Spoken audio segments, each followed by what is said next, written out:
खुलुमबाय स्टुडियोआव आं उदांस्रि मुसाहारि गहपुर जिल्लानि लाइमोनफोरखौ लोगो हमनाय हाबाफारि लादों। नोंगौ बे समाव गहपुर जिल्लानि लाइमोन बिथांमोनखौ खौसे खालामनाय, समाज दानाय, जातिखौ फोथांनाय आरो राजखान्थि बिथिङाव माबादि जौगानाय लाबोनांगौ आरो जायगाखौ माबोरै जौगाहोनांगौ बैफोरनि सायाव सावरायमेल लानाय जादों। बे सावरायमेलाव एमपि जयन्त बसुमतारी बिथाङा गाहाय आलासि महरै बाहागो लाना रायजो राजाफोरा इउपिपिएल दोलोआव मानो आरो मानि थाखाय भट होनांगौ आरो बिनि अनगायैबो जौगालु हाबाफारिनि सोमोन्दै गुवारै लाइमोन बिथांमोनजों सावरायलायनायखौ नुनो मोननाय जादों। बे मेलावनो मिरुनि लाइमोन गांखंनि इराग्दाव ब्रह्म बिथां आरो मिरुनिनो फुकन लखन आरो मिरुनिनो गुबुन गुबुन बिबानाव थानाय बिथांमोना बाहागो लायो आरो बे हाबाफारियावनो धोनस्रि बियाबनि बिजाथि रुजुगोरा मुसाहारि बिथाङा बाहागो लानानै इउपिपिएल दोलोनि थांखिनि सायाव गुवारै फोरमायनायखौ नुनो मोननाय जादों।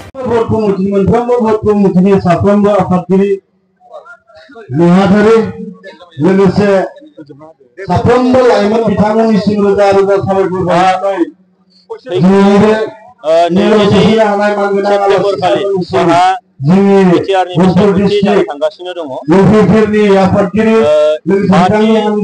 इलेक्शन बे जानो थांगासिनो दङ।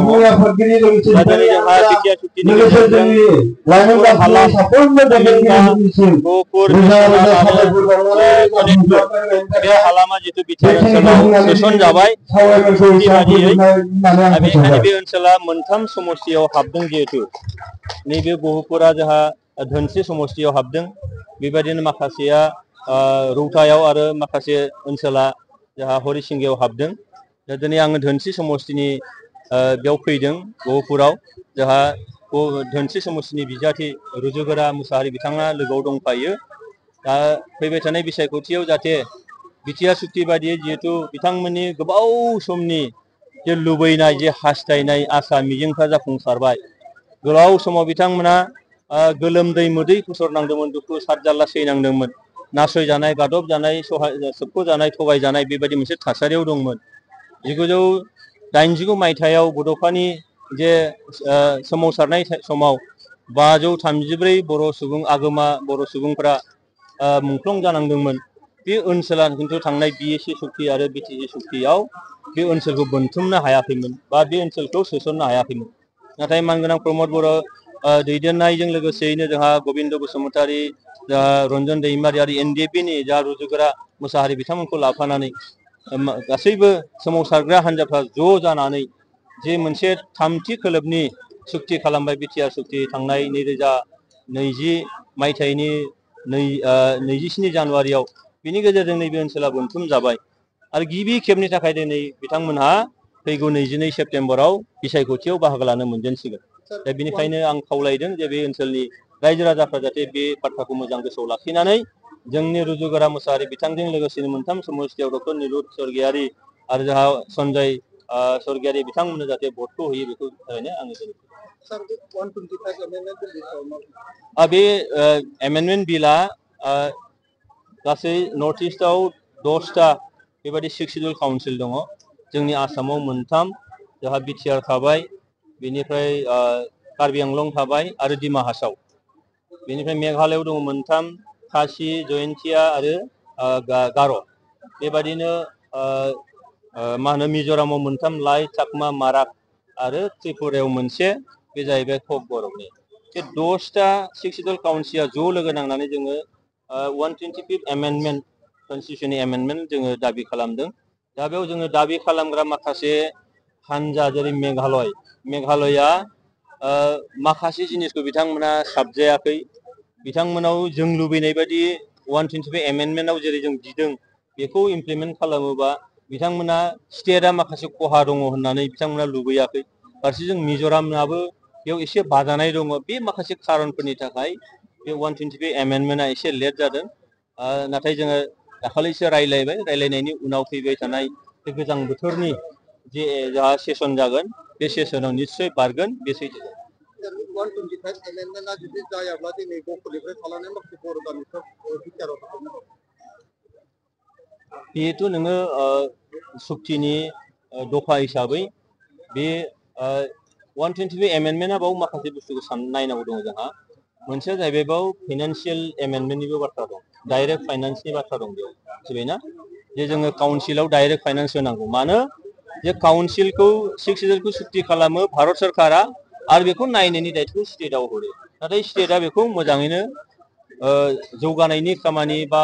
डाइरेक्ट जोङो सेन्ट्रेलनिफ्राय माखासे जोंहा जौगानायनि फान्डफोर मोनबोनांगौ हाबाफारिफोरजों जोंहा बोनथुम जानांगौ दा बेयाव माखासे जेंनाफोर नुजादों जायनि थाखायनो जोङो सेन्ट्रेला जिथु सुक्ति खालामदोंब्ला डाइरेक्ट सेन्ट्रेलानो जोंखौ बेंनांगौ नायनांगौ बे बाथ्राखौ जों बुंदों दा बेनिखायनो नैबे फाइनान्स मेटार थाफाबाय बेयाव खिन्थु बाखिया जाहैबाय जोंहा जे सिमा बारायनाय सिमा सोसननाय आरो बेयावनो सोरबाया गोसो जादोंबा थांनायनि बाथ्रा दंमोन ओंखारलांनायनि हानायनि बे जिनिसा एसे मेटारा आलादा खिन्थु खेबसेनो जों लाबोफानो जाहाथे बेखौ नाजादों बेनिखायनो बेयाव थालांनायनि बाथ्रा गैया आरो सुफुंजायैनि मोनसे बाथ्रा गैया मानोना नैबे बिसायख'थियाजोंनो जों फोरमायगोन दिनै UPPL थामहिनबा सुक्ति खालामग्रा सुबुंफोरा दिनै जाय हान्जाखौ बांसिनै सापर्ट खालामदों बे हान्जायानो दिनै गोहोआव फैफिनगोनब्ला मेजरिटि नाम्बाराव भट लानानै दा होमबा भारत सरकार आसाम सरकारा मावफुंनायनि बाथ्रा गैया बिथांमोना खोथा होदों फैबाय थानाय गोजां बोथोरनि जे विन्टार सेसन जागोन बे सेसनाव बे खामानिखौ मावफुंना होगोन बेखौ जोंहा 100% फोथायनाय दङ आरो फैबाय थानाय बिसेसकरि जोङो UPPL हान्जानिफ्राय 26टा जनगोष्ठीनि जौगानायनि थाखाय खामानि मावदों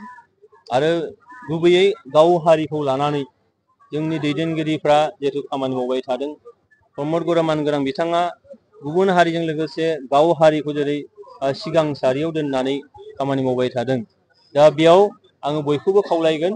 दिनै जाय हारिनि बा जाय दैदेनगिरिनि दैदेननायाव दिनै बिटिआर ओनसोलाव गोजोन थासारिया फैबाय गावजों गाव एना एनि थासारिया जेला गैलिया जोंनियाव खौसेथिया फैबाय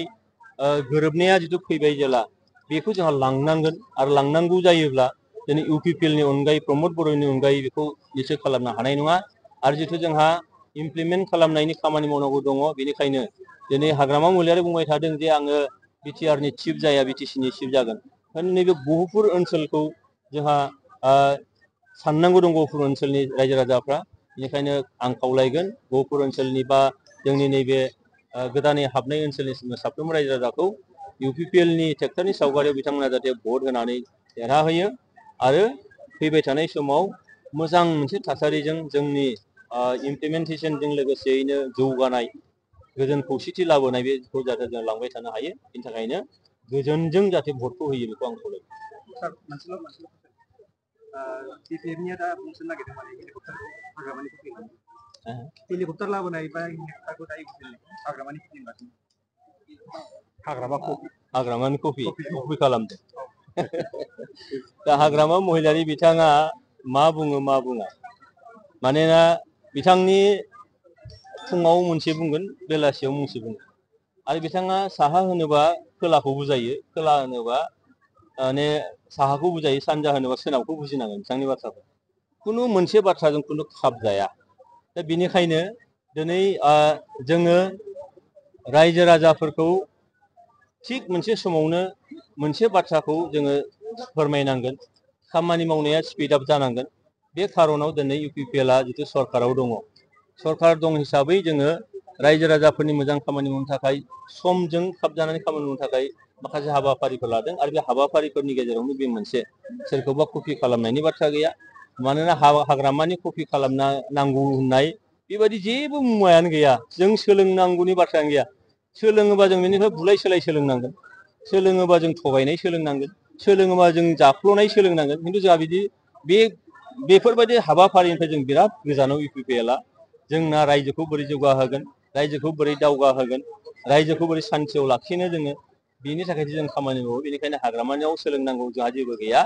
जोंनिखौ बिथाङा सोलोङोबा सोलोंनो हायो आरो सोलोङोबा बिथांनिनो मंगल जागोन बिसिम फैनाय नङा बेखौ हले मोजां गोसोआव लाखि बिसिम फैनाय नङा बिसिम बोना बिथांनि बाथ्राया होमबा जायफ्रा दिनै एक्सपर्ट ला नैबे गुफुर ओनसोलनि खराइगुरि गामिनि जि गेलेग्रा फोथार बेवहाय जोंनि राजखान्थि हान्जानि लाइमोन गांखंनिफ्राय बेहाय लाइमोनफोरखौ लानानै मोनसे सावराय मेल खालामनायजों लोगोसे बेयाव फैबाय थानाय 22 सेप्तेम्बराव जानो गोनां माने जि बिटिआरनि गिबि खेबनि जि माने इलेक्सन माने बिसायख'थि बेवहाय आंखौ बिजाथि हिसाबै फसंनाय हिसाबै आङो बेवहाय आङो बे ओनसोलनि बिजाथि हिसाबै बेयाव नुजाफैदों आरो बेयाव नुजाफैनानै आं खोब गोजोननाय मोनदों मानो होनोब्ला बे ओनसोलनि प्राय 90% मानसिफोरा दिनै बेवहाय लाइमोनजों लोगोसे बे पेरेन्टस बडिनि बा उमेन माने बिथांमोनाबो बेयाव नुजानानै जों बाहागो लादों आरो बिथांमोना इउपिपिएलखौ खोब बरायदों आरो फैबाय थानाय बिसायख'थियाव फ्राय 90% भट होगोन होननानै बिथांमोना गाव गावनो माने नुजाफैनायखौ लानानै आङो खोब गोजोननाय मोनदों बिजाथि हिसाबै आरो बिथांमोननिसिम आङो माने साबायखर बावहरदों आरो बिथांमोना दले बले गासिबो बेयाव गुबुन गुबुन राजनिति हान्जानि माने सापर्टार दङमोनब्लाबो दा बेवहाय गासैबो एबार बिटिआर सुक्तिखौ सम्पुर्ण भाबे जाफुंनांगौनि सार्थआव बे ओनसोला माने समष्टि जानांगौनि सार्थआव बे ओनसोला हाउनो जानांगौनि सार्थआव बिथांमोना भट होनो थाखाय दिनै रेडि जानानै दङ बेखायनो फैबाय थानाय बिसायख'थियाव नैबे 27 जनथि समष्टिनिफ्राय बिजाथि हिसाबै इउपिपिएल दलनिफ्राय आङो देरहागोन होननानै आङो रोखा जानो हादों।